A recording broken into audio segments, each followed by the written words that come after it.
ജനുവരി 1 മുതൽ ഫെബ്രുവരി 6 വരെ സംസ്ഥാനത്ത് മഴ ലഭിക്കാത്ത ഏക ജില്ലയാണ് വയനാട്. സാധാരണ മാർച്ച് പകുതിയോടെ രേഖപ്പെടുത്തുന്ന താപനിലയാണ് ഇപ്പോഴുള്ളത്. ഫെബ്രുവരിയുടെ തുടക്കത്തിൽ തന്നെ ചിലയിടങ്ങളിൽ താപനില 32 ഡിഗ്രി സെൽഷ്യസിലെത്തി.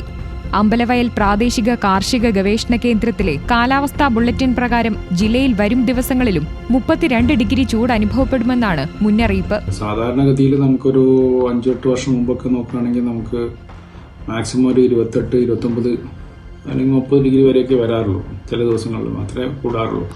പക്ഷെ ഇപ്പോൾ കൺസിസ്റ്റൻ്റ് ആയിട്ട് 32-33 ആണ് നമുക്ക് എല്ലാ ദിവസവും ടെമ്പറേച്ചർ കിട്ടുന്നത്.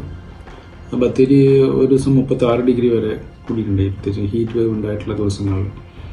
അപ്പം നമ്മൾ വളരെ കരുതലോട് കൂടി ഇരിക്കേണ്ട ഒരു സമയമാണ്. മാത്രമല്ല ഫെബ്രുവരി ആയിട്ടേ ഉള്ളൂ. സമ്മർ ഇനിയിപ്പം മാർച്ച്, ഏപ്രിൽ, മെയ് മാസം നമുക്ക് 3 മാസം സമ്മറാണ്. അപ്പോൾ ഇനിയിപ്പം വരും മാസങ്ങളിൽ ടെമ്പറേച്ചറിനേക്കാളും കൂടുതലായിട്ട് വരാൻ സാധ്യതയുണ്ട്. ഉച്ചസമയങ്ങളിൽ അസഹ്യമായ ചൂടും രാത്രികാലങ്ങളിൽ കഠിനമായ തണുപ്പുമാണ് അനുഭവപ്പെടുന്നത്.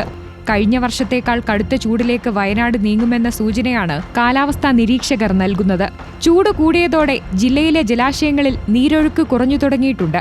ഇത് കാർഷിക മേഖലയെയും സാരമായി ബാധിച്ചതോടെ കർഷകരും പ്രതിസന്ധിയിലാണ്.